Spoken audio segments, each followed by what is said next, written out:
신약 성경에서 바울이 쓴 편지들이 13권이 있는데 그중에 로마서와 갈라디아서, 에베소서는 공통적인 특징을 가지고 있습니다. 그것은 이론과 실제라는 구조를 가지고 있다는 것입니다. 로마서는 1장부터 11장까지 이 이론을 이야기를 하고 12장부터 16장까지 실제를 이야기합니다. 갈라디아서 또한 1장부터 4장까지 이론을 이야기하고 5장부터 6장까지 실제를 이야기합니다. 에베소서 또한 1장부터 3장까지 이론을 이야기하고 4장부터 6장까지 실제를 이야기합니다. 제가 논문 지도를 받을 때 제 논문 지도 교수님이 좋은 논문에 대해서 저에게 해주신 조언이 이런 거였습니다. 좋은 논문은 이론만 있는 것도 아니고 실제만 있는 것도 아니다. 이론을 바탕으로 한 구체적인 프락시스가 제시되는 거, 이게 좋은 논문이다. 이것은 설교학에 있어서도 그렇다는 걸 말씀해 주셨어요. 좋은 설교는 이론만 말하는 게 아니라 실제만 말하는 것도 아니라 좋은 설교는 이론을 바탕으로 한 구체적인 적용이 제시되는 것이다. 이렇게 말씀을 해 주셨어요. 이런 면에서 로마서와 갈라디아서와 에베소서는 대단히 탄탄한 신학적 구조를 가지고 있는 편지들로 보입니다. 그냥 생각나는 대로 또 마음 내키는 대로 휘갈겨 쓴 것이 아니라 주님 안에서 심사숙고하면서 신중하게 주님이 주신 영감으로 써내려간 편지들이라고 볼 수 있죠. 이러한 배경 속에서 오늘 말씀을 보시면 오늘 말씀은 갈라디아서의 이론과 실제 중에서 이론의 부분이 아니라 실제에 해당하는 부분인 것이죠. 그렇다면은 이런 실제를 다루는 부분에 있어서 무엇을 중점적으로 이야기하고 있는가? 16절 말씀 함께 읽어보겠습니다. 16절 읽겠습니다. 시작. 내가 또 말합니다. 여러분은 성령을 따라 행하십시오. 그러면 결코 육체의 욕망을 채우려고 하지 않게 될 것입니다. 여기서 바울은 여러분에게 무엇이라고 권면하고 있어요? 여러분은 성령을 따라 행하십시오. 행하라는 거죠. 이건 뭐와 연관되어 있나요? 행하라는 게 뭐와 연관되어 있는가? 25절 말씀 함께 읽어보겠습니다. 25절. 예, 시작. 만일 우리가 성령으로 산다면 또한 성령을 따라 행하십니다. 여기서 바울은 성령으로 사는 것을 말합니다. 그러니까 이러려면 성령을 따라 행하는 길밖에는 없다고 말하고 있습니다. 즉 행하는 것은 다른 게 아니라 사는 거라는 거죠. 행하지 않으면서 산다고 말할 수는 없다는 겁니다. 이게 설교의 행위 없이 설교의 삶을 말할 수 없고, 요리의 행위 없이 요리의 삶을 말할 수 없고, 운동의 행위 없이 운동의 삶을 말할 수 없고, 참된 행위 없이 참된 삶을 말할 수 없고, 신앙의 행위 없이 신앙의 삶을 말할 수 없는 것이겠죠. 행하는 건 사는 것이다 라고 말씀하고 있습니다. 따라서 바울은 지금 무엇을 중점적으로 말하고 있나요? 삶이죠. 사는 문제를 말하고 있는 거예요. 이걸 중점적으로 말하고 있습니다. 그렇다면 바울은 삶에 대해 말하면서 어떤 이야기를 들려주고 있는가? 16절 말씀 우리 함께 읽어볼까요? 16절 시작. 내가 또 말합니다. 여러분은 성령을 따라 행하십시오. 그러면 결코 육체의 욕망을 채우려고 하지 않게 될 것입니다. 여기서 바울은 행하는 문제에 대해 그냥 행하라고 하지 않습니다. 대신에 성령을 따라 행하라고 권면하고 있습니다. 성령을 따라 행하라. 그러면 육체의 욕망을 채우려고 하지 않게 될 것이라고 하죠. 여기서 육체의 욕망을 채운다는 건 육체의 욕망을 따른다라는 것을 의미합니다. 식욕에 따라 음식을 사 먹어서 배를 채우고, 성욕을 따라 성관계를 해서 그 욕구를 채우고, 소유욕에 따라 돈을 벌어서 금고를 채우는 것이기 때문입니다. 채움은 언제나 따름의 결과입니다. 그렇게 육체의 욕망을 채운다는 건 육체의 욕망을 따른다는 것을 의미합니다. 이렇게 보면 16절은 성령을 따라 행하라는 것과 함께 육체의 욕망을 따라 행하는 문제가 나오는 겁니다. 17절 말씀 함께 읽어볼까요? 17절 시작. 육체의 욕망은 성령을 거스르고 성령의 욕망은 육체를 거스릅니다. 이 둘은 서로 상반되기 때문에 여러분이 원하는 것들을 할 수 없게 합니다. 여기서 두 가지 욕망이 나오죠. 조금 더 구체적으로 말하면 두 가지의 원함이 나옵니다. 원하는 거죠. 하나는 육체의 원함이고요. 또 하나는 성령의 원함입니다. 육체가 원하는 게 있고 성령이 원하는 게 있다는 거예요. 그런데 이 둘이 서로가 서로를 거스르기 때문에 하나를 원하면 또 하나를 원하지 않게 된다는 겁니다. 둘 다를 동시에 원하는 건 있을 수 없다는 말이죠. 육체가 원하는 것을 원하든 성령이 원하는 것을 원하든 둘 중에 하나를 원하게 되면 또 하나는 원하지 않게 된다. 따라서 여기서도 역시 행하는 문제에 있어서 두 가지가 나오죠. 성령의 원함을 따라 행하는 것과 육체의 원함을 따라 행하는 문제입니다. 18절 말씀 함께 읽어볼까요? 18절 시작. 그러나 만일 여러분이 성령의 인도를 받는다면 여러분은 율법 아래 있지 않습니다. 여기서 바울은 여러분이 성령의 인도를 받는 문제를 말합니다. 행하는 문제를 성령의 인도를 받는 문제로 이야기하는 거죠. 이것은 지금까지의 맥락을 따른다면 성령의 인도를 받는 것만 있는 게 아니라 육체의 인도를 받는 문제도 있습니다. 따라서 28절 말씀도 역시 성령을 따라 행하는 것과 육체의 욕망을 따라 행하는 문제가 나오고 있습니다. 이렇게 16절, 17절, 18절은 행하면서 사는 문제에 대해서 두 인도자를 분명하게 언급을 합니다. 한 인도자는 성령입니다. 또 한 인도자는 육체입니다. 한 인도자는 성령의 원함입니다. 또 한 인도자는 육체의 원함입니다. 이렇게 바울은 삶의 문제를 철저히 인도자의 문제로 봤어요.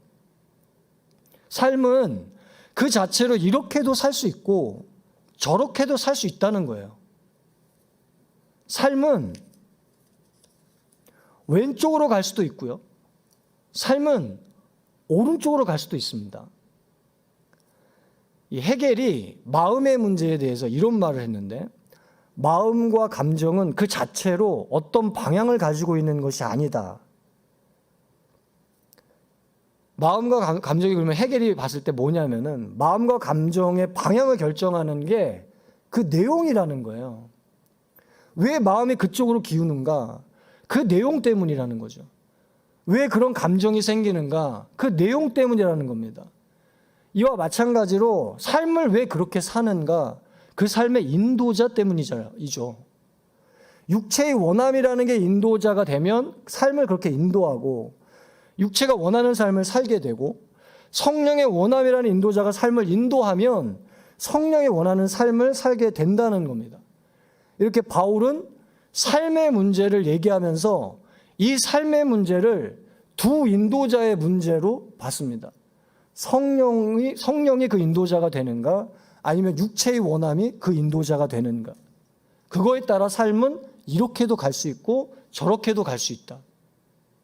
이렇게 삶은 두 인도자의 문제다. 여러분의 삶은 누가 인도합니까?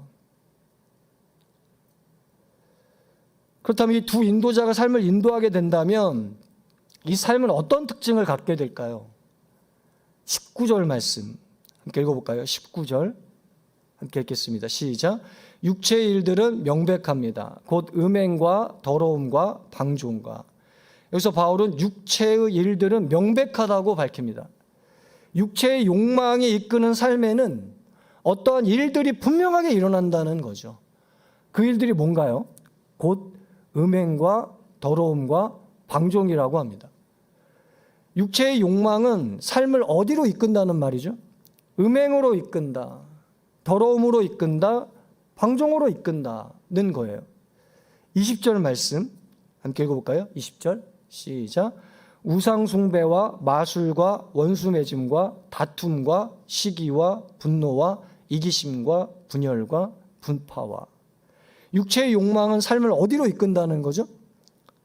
우상숭배와 마술과 원수맺음과 다툼과 시기와 분노와 이기심과 분열과 분파로 이끈다는 거죠. 21절 말씀 함께 읽겠습니다. 시작. 질투와 술취함과 방탕과 또 이와 같은 것들입니다. 내가 전에 경고한 것처럼 지금도 경고합니다. 이런 일을 행하는 사람들은 하나님 나라를 상속받지 못할 것입니다.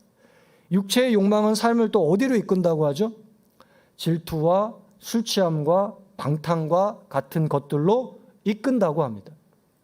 이렇게 19절, 20절, 21절 말씀을 살펴봤는데 모두 단 한 구절에 걸려 있어요, 이게. 그건 19절 맨 앞에 말씀이죠. 육체의 일들이 이와 같이 명백하다는 거예요. 즉 육체의 욕망이 이끄는 삶은 육체의 일들이라는 명백한 증상을 반드시 보이게 된다는 거죠. 22절 말씀 우리 함께 읽어볼까요? 22절 시작. 그러나 성령의 열매는 사랑과 기쁨과 화평과 오래 참음과 친절과 선함과 신실함과. 여기서는 성령의 열매를 말합니다. 이것은 이전의 육체의 일들이 명백한 것과 같이 성령의 일들도 명백하다는 의미입니다. 육체의 욕망이 이끄는 삶에 육체의 일들이 분명하게 나타나듯이 성령이 인도하는 삶에도 성령의 일들이 분명하게 일어나고 나타난다는 것이죠. 그 일들이 무언가요? 사랑과 기쁨과 화평과 오래 참음과 친절과 선함과 신실함의 일들입니다. 23절 말씀 함께 읽어볼까요? 23절 시작. 온유와 절제입니다. 이런 것들을 금지할 율법은 없습니다. 여기서 또한 성령이 인도하는 삶에 어떤 일들이 일어난다고 하죠? 온유와 절제의 일들이 일어난다고 합니다. 이렇게 22절과 23절도 딱 한 구절에 걸려 있어요. 그것은 성령의 열매입니다. 즉 성령이 인도하시는 삶은 성령의 열매라는 명백한 증상으로 반드시 나타나고 드러나게 된다는 말이죠. 바로 이것이 두 인도자가 인도하는 삶의 특징입니다. 그것은 다른 것이 아니라 반드시 증상으로 나타난다는 겁니다. 육체가 이끄는 삶은 육체의 일들이라는 증상으로 나타나게 되고 성령이 이끄는 삶은 성령의 열매라는 증상으로 나타내게 되는 것이니까 사과나무가 사과 열매로 자신을 드러내고 포도나무가 포도 열매로 자신을 드러내며 대추나무가 대추 열매로 자신을 드러내듯이 육체가 이끄는 삶은 육체의 일들로 자신을 드러내고 성령이 이끄는 삶은 성령의 열매로 자신을 드러내는 것입니다. 모든 삶은 하나의 증상을 반드시 드러냅니다. 이걸 오늘 말씀이 저희들에게 들려주고 있는 거예요. 따라서 삶은 속일 수 있습니까? 없습니까? 절대로 못 속여요. 아무리 말을 그렇게 한다 해도 삶이 그러하다면 그런 것이고요. 아무리 포장을 잘한다고 해도 내용이 그러하다면 그런 것이니 진짜는 말에서 나타나지 않고 삶에서 나타나는 것이고 포장에서 나타나지 않고 내용에서 나타나는 것입니다. 예전에 어떤 분이 고3 학부모 신앙 세미나에 오셔서 이런 말을 하신 적이 있어요. 여러분들이 학부모님들이 계시는 거예요. 엄청 많이 모셔서 학부모님들이. 그분들한테 하는 얘기예요. 여러분들이 말은 왼쪽이라고 해놓고 오른쪽으로 넘어진다면 여러분의 실상은 왼쪽인가요? 오른쪽인가요? 오른쪽이죠. 여러분들이 말은 오른쪽이라고 해놓고 왼쪽으로 넘어진다면 여러분들의 실상은 왼쪽인가요? 오른쪽인가요? 왼쪽이죠. 즉 여러분의 실상은 여러분이 말한 쪽이 아니라 여러분이 실제로 넘어지는 쪽입니다. 만일 여러분이 여러분의 자녀들에게 신앙이 중요해, 예배가 중요해라고 말하면서 자녀들이 고3이 되자 교회는 대학교 들어가면 가라, 예배는 대학교 들어가서도 실컷 드릴 수 있고 교회도 그때 가서 실컷 다닐 수 있다라고 한다면 여러분의 실상은 성적에 있는 거지 신앙에 있는 것이 아니다라고 말을 하는 거예요. 이게 무슨 말이죠? 실상은 말에서 드러나는 게 아니라 그 삶에서 드러난다는 거예요. 사랑하는 여러분, 여러분이 넘어지는 쪽이 여러분이에요. 말은 아무리 왼쪽에 해도 여러분이 오른쪽으로 넘어지면 그게 여러분이에요. 말은 오른쪽에 하면서 여러분이 왼쪽으로 넘어지면 여러분은 왼쪽으로 넘어진 그게 여러분인 거예요. 저도 마찬가지예요. 실상은 말에서 드러나는 게 아니라 그 삶에서 드러난다는 거죠. 오늘 말씀도 마찬가지입니다. 저와 여러분이 성령의 인도를 받는다고 아무리 말해봤자 그 삶에서 나타나는 증상이 성령의 인도를 받는 삶과 거리가 먼 거라면 저와 여러분은 성령의 인도를 받는 자들입니까? 아닙니까? 아니죠. 아닙니다. 말로 되는 게 아니거든요, 이게.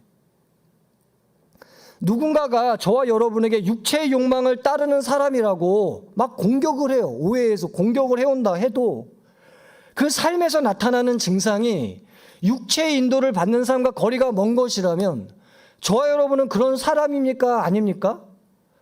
그런 사람 아닙니다. 흔들릴 필요가 없는 거예요. 다시 말해서 삶은 반드시 증상으로 나타납니다. 절대로 속이지 못해요. 삶을 속일 수 있다고 생각하며 살아온 분들 이 시간을 통해서 확실하고 분명하게 회개할 수 있기를 축복합니다. 삶은요, 누구도 속이지 못하는 게 삶이에요. 반드시 언젠간 드러납니다. 서빙고시에 있을 때 기획재정부 장관 하셨던 장로님이 계셨어요. 예전에 기획재정부 장관. 대단한 거죠. 근데 그분이 쓴 책을, 직접 자서전을 쓴 책이 있는데 저한테 그걸 선물로 주셨어요. 목사님 읽어보십시오. 이렇게 두꺼워요. 한 800페이지 돼요. 다 읽었어요. 근데 그 중에 와닿는 말 한마디 있었어요. 책은요, 다 안 와닿아도 돼요. 한마디만 와닿으면 그 책값 한 거죠. 그 시간 투자한 값 한 거예요. 그죠? 프란츠 카프카가 그런 얘기 했죠. 그 책을 당신은 왜 읽는가? 당신의 얼음장 같은 마음을 깨부수지 않는다면 그 책을 도대체 왜 읽는 것인가? 그러므로 책은 도끼다.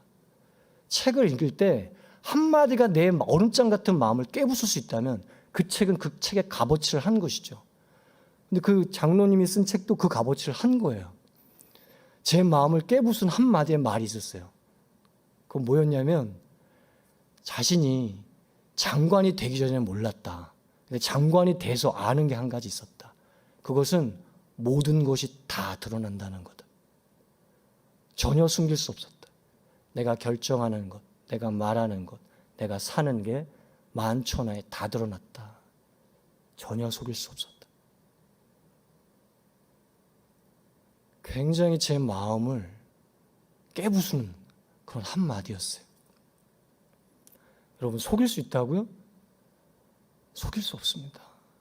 증상으로는 반드시 나타나게 돼 있어요. 삶은 증상으로 반드시 나타나게 돼 있습니다. 이게 삶의 특징입니다. 고 오카노 목사님께서 목사가 목사에게라는 책이 있거든요. 그 책에서 똑같은 얘기를 해요. 똑같은 얘기. 영적인 통찰력 있는 분들은 이런 얘기를 진짜 하시는 것 같아요. 오카노 목사님이 그런 얘기 하세요. 그때 당시에 부교육자들, 저같이 부목사들이 되게 많잖아요. 사랑의 교회가. 많았었죠. 그때. 지금도 많지만. 그런데 그때 당시에 부교육자들에게 항상 하시는 말씀이 한 가지였다는 거예요. 당신네들이 열심히 한다고 티가 잘 안 나지 상심하지 마라. 낙심하지 마라. 언젠간 당신들이 반드시 드러날 때가 올 것이다. 그러니 지금 말없이 성실하게 충성한다면 언젠가는 그 빛을 보게 될 것이다. 지금은 오카노이라는 담임 목사 밑에 있어서 빛을 발하지 못하겠지만 당신들이 목회하기 시작할 때는 반드시 그 빛을 발하게 될 것이다. 그 중에 한 사람이 누굴까요? 이찬수 목사님이에요. 분당 우리 교회 이찬수 목사님이 그 자리에 있었어요. 지금 한국 교회를 인도하는 인도에 가는 여러 목사님들 중에 한 분이 누구시죠? 이찬수 목사님이시잖아요. 뭐 싫어하는 분들도 계시겠지만 무시할 수는 없죠. 빌 게이츠가 그랬잖아요. 나를 싫어하는 사람들이 세상에 굉장히 많다. 그러나 나를 무시하는 사람은 세상에 별로 없더라. 사랑하는 여러분, 무시당하지 않는 실력을 키우는 사람들이 되시길 바랍니다. 싫어할 수 있어요. 그러나 무시당하지 않기를 그리스도로 축복합니다. 할렐루야. 그 오카노 목사님의 그 말이 정말 제 마음 가운데 확 박혔거든요. 여러분, 제 부목사잖아요, 지금. 그래서 빛이 그렇게 많이 안 나요, 솔직히 말하면. 상심할 필요가 있을까요, 없을까요? 없어요. 왜? 언젠가는 반드시 드러나요. 절대 속일 수 없습니다. 제 실력, 제 영성, 제 실체, 제 존재 반드시 드러나요. 제가 가짜면 가짜인 대로 반드시 드러납니다. 제가 진짜면 진짜인 대로 반드시 드러나요. 왜요? 삶은 증상이기 때문에 그래요. 그래서 바울이 지금 이 얘기를 하는 거예요. 성령이 인도하는 삶은 성령의 일들로 나타나게 돼 있고 육체의 욕망이 인도하는 삶은 육체의 일들로 반드시 나타나게 돼 있다. 삶을 속이려고 들지 마라. 할렐루야. 저와 여러분이 삶에 솔직할 수 있기를 그리스도 이름으로 축복합니다. 아멘. 마지막으로 바울이 이런 증상을 지니는 삶의 특징을 언급하는 이유가 뭘까요? 두 가지를 살피고 말씀 마치겠습니다. 19절 말씀 우리 함께 읽어볼까요? 19절 시작. 육체의 일들은 명백합니다. 곧 음행과 더러움과 방주음과. 여기서 바울은 육체의 일들이 애매하다고 하나요? 명백하다고 하나요? 명백하다고 합니다. 육체의 일들이 흐릿하다고 하나요? 분명하다고 하나요? 분명하다고 합니다. 그렇다면 애매함과 명백함의 차이가 뭔가요? 흐릿함과 분명함의 차이가 뭔가요? 애매함은 보이지 않습니다. 명백함은 보이죠. 흐릿함은 보이지 않습니다. 분명함은 보이죠. 이게 그 핵심 차이죠. 이것은 마치 안경이나 컨택트 렌즈를 끼는 것과 같습니다. 시력이 안 좋으면 모든 사물들이 흐릿하게 보입니다. 이때 사물들을 뚜렷하고 분명하게 볼 수 있으려면 안경을 쓰건 렌즈를 끼건 해야 합니다. 그러면 그 안경과 렌즈를 통해서 이전에 보지 못했던 사물들을 분명하게 보게 되는 거죠. 바울이 지금 육체의 일들이 명백하다라고 하면서 그 일들을 하나씩 하나씩 진술해 주는 것은 이들에게 안경을 쓰게 하는 것이고 렌즈를 끼게 하는 거예요. 그래서 이들이 회색을 회색으로 보게 해주고 검정색을 검정색으로 보게 해주는 일을 하고 있는 거죠.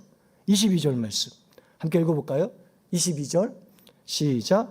그러나 성령의 열매는 사랑과 기쁨과 화평과 오래 참음과 친절과 선함과 신실함과.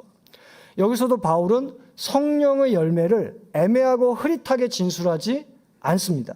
사랑, 기쁨, 화평, 오래 참음, 친절, 선함, 신실함이라고 명백하고 분명하게 진술하고 있습니다. 뭐라고 있는 거죠? 안경을 쓰게 하는 거죠. 렌즈를 끼게 하는 거죠. 그래서 이들이 흰색을 흰색으로 보게 해주고 푸른색을 푸른색으로 보게 해주는 일을 하고 있습니다. 따라서 바울은 육체의 일을 명백하게 밝히고 성령의 열매를 명백히 밝히면서 무슨 일을 하고 있죠? 증상을 보여주고 있죠. 이게 바로 그 증상이다라고 보여주고 있는 거예요. 이 로마의 제정을 열었던 율리우스 카이사르는 대중들에 대해서 이런 말을 남겼어요. 대중들은 자기가 보고 싶어하는 것만 보려고 한다. 그러나 나는 그들이 보기 싫어하는 것도 보여주었다. 이후의 황제인 아우구스투스는 이걸 이렇게 뒤집어 버렸습니다. 대중들은 자기가 보고 싶어하는 것만 보려고 한다. 그래서 나는 그들이 보고 싶어하는 것만 보여줬다. 카이사르는 자기 통치 기반이 분명했던 황제였고 아우구스투스는 자기 통치 기반이 약했던 황제였기 때문에 서로가 대중들을 다르게 대했던 것으로 보이는데, 그럼에도 불구하고 이 두 황제는 인간 대중의 본질을 정확하게 통찰해냈어요. 그건 보고 싶은 것만 보려고 한다는 거예요. 그래서 보기 싫은 것을 보여주는 사람들을 싫어한다는 거죠. 그러나 바울은 이런 인간 본성에도 불구하고 육체의 일들을 감췄어요, 보여줬어요? 보여줬어요. 동시에 성령의 일들을 감췄어요, 보여줬어요? 보여줬어요. 삶에서 나타나는 증상을 똑바로 보도록, 두 눈 뜨고 직시하도록 돕고 있는 것입니다. 이것이 바울이 삶의 증상을 언급하는 첫 번째 너무 중요한 이유라는 거예요. 뭐죠? 직시하기 위해서죠. 똑바로 보도록 하기 위해서입니다. 두 눈을 뜨도록 하기 위해서입니다. 그 점수가 80점이면 80점으로 보도록, 그 점수가 90점이면 90점으로 보도록, 그 삶에 때가 묻었으면 어디에 때가 묻었는지를 보도록, 형편없으면 형편없는 것으로 보도록, 괜찮으면 괜찮은 것으로 보도록, 형편없는데 괜찮다고 하지도 않고 괜찮은데 형편없다고도 하지도 않으면서 있는 그대로 삶의 증상을 보도록 명백하게 진술하는 거예요. 저와 여러분들 이 말씀을 통해서 직시할 수 있기를 그리스도 이름으로 축복합니다. 이 직시의 힘을 가질 수 있기를 축복합니다. 왜 그 사람이 그렇게 이상한 짓 하는지 여러분 모르세요? 왜 그렇게 이상한 짓 하는 것 같아요? 왜 자신이 육체의 일들을 명백하게 보임에도 불구하고 성령의 인도함을 받는다라는 그따위 말을 하면서 살아가는 것 같아요? 왜 그런 것 같아요? 직시하지 못해서예요. 다른 거 아니죠. 직시하지 못해서 그래요. 잘못하고 있는데, 잘못 가고 있는데 왜 잘 가고 있다고 그렇게 말을 하겠어요? 왜 잘못 가고 있다고 말하는 사람을 그렇게 싫어하면서 잘못 가고 있는 걸 잘 가고 있다고 계속 주장하면서 살겠어요? 왜 그런 것 같아요? 딱 한 가지죠. 직시하지 못해서 그래요. 여러분, 이 직시의 힘은요, 말씀에서 너무너무 중요한 힘입니다. 우리가 말씀 묵상을 왜 합니까? 우리가 말씀 중요하게 여기고 말씀에 정말 생명을 걸어야 된다고 하는 이유가 뭐예요? 이거는 우리를 똑바로 보도록 해주거든요. 하나님의 말씀은 우리를 헷갈리게 하지 않고요, 우리 자신을 똑바로 보도록 해줍니다. 복음이 무엇입니까? 예수님이 누구십니까? 우리 자신을 똑바로 보도록 해주시는 분 아니에요? 우리는 죄인이라는 걸 똑바로 보도록 해주시는 분 아닙니까? 우리가 누구인지를 깨닫도록 해주시는 분 아닙니까? 복음이 들어가면 먼저 무슨 일이 일어나는 거예요? 내 자신이 누구인지를 분명하게 보도록 하는 일이 일어나지 않습니까? 직시의 힘이죠. 괴로워도 직시할 수 있는 용기를 가질 수 있기를 축복합니다. 그 삶이 다른 누구의 삶이 아니라 나의 삶이구나라는 걸 받아들일 수 있기를 그리스도 이름으로 축복합니다. 이게 축복이에요. 할렐루야. 이게 첫 번째. 왜 바울이 삶의 증상을 아픔에도 불구하고 언급하고 있는가? 직시할 수 있도록. 두 번째, 26절 말씀 함께 읽어볼까요? 26절 시작. 헛된 영광을 구해 서로 노엽게 하거나 질투하지 않도록 합시다. 여기서 바울은 헛된 영광을 구해 서로 노엽게 하거나 질투하지 않도록 하라고 합니다. 헛된 영광을 구하라고 하나요? 아니요. 대신 헛된 영광을 구하지 말라고 합니다. 서로 노엽게 하라고 하나요? 아니요. 대신 서로 노엽지 않도록 하라고 합니다. 한쪽만 열받지 않으면 끝나는 게 아니라 서로가 열받지 않도록 잘 조율하라는 거죠. 질투하라고 하나요? 아니요. 대신 질투하지 말라고 합니다. 여러분, 지금 바울이 뭘 하고 있죠? 헛된 영광을 구하는 삶을 이제 멈추라는 거죠. 서로 노엽게 하는 삶을 이제 멈추라는 거죠. 질투하는 삶과 질투가 일어나게 하는 삶을 이제 멈추라는 거죠. 스탑! 지금까지 이렇게 살아왔고 잘 몰라서 이렇게 살아왔다면 이제는 어떻게 하라는 거죠? 변하라. 이런 삶을 고치라 하는 거죠. 이런 짓들을 스탑, 그만둬라. 이것이 바울이 삶의 증상들을 보여주는 두 번째 이유입니다. 뭐예요? 변화예요. 할렐루야. 왜 직시가 중요해요? 왜 증상을 똑바로 보는 게 중요합니까? 왜 참은 참이고 거짓은 거짓이라고 보는 게 중요합니까? 왜 육체의 일들을 육체의 일들이고 성령의 일들은 성령의 일들이라고 보는 게 중요합니까? 봐야 변할 수 있기 때문이에요. 할렐루야. 직시할 수 있어야 그 부분이 조금이나마 고쳐질 수 있기 때문입니다. 잘못을 고치려면 먼저 뭐가 잘못인지를 봐야 하지 않겠습니까? 때를 닦아내려면 먼저 그 때가 어디 묻어 있는지를 봐야 하지 않겠습니까? 여러분 기억하시길 바랍니다. 직시가 변화를 이끌어요. 변화는 직시를 따르는 겁니다. 보면 고칠 수 있는 가능성이 있는데 안 보거나 못 보면 고칠 수 있는 가능성은 사라지는 거죠. 그래서 여러분 주변에 하나님께서 귀하게 보내신 분들이 계세요. 분명히 그런 분들이 있습니다. 근데 그런 분들은요, 보통 여러분들의 삶을 직시할 수 있도록 도와주는 분들이에요. 괴롭고 아플 때가 있죠. 근데 그 괴롭고 아픈 것에도 불구하고 그걸 통해서 직시하고 보게만 된다면 엄청난 축복이 거기에 담겨 있습니다. 그분들을 귀하게 여길 수 있기를 축복합니다. 헛된 영광 구하는 것 그만두시기 바랍니다. 서로 열받게 만드는 거 그만두시길 바랍니다. 스탑. 질투하거나 질투를 유발하게 하는 거 그만두실 수 있기를 바랍니다. 그래서 성령이 이끄시는 변화로 나아갈 수 있기를 축복합니다. 말씀 맺겠습니다.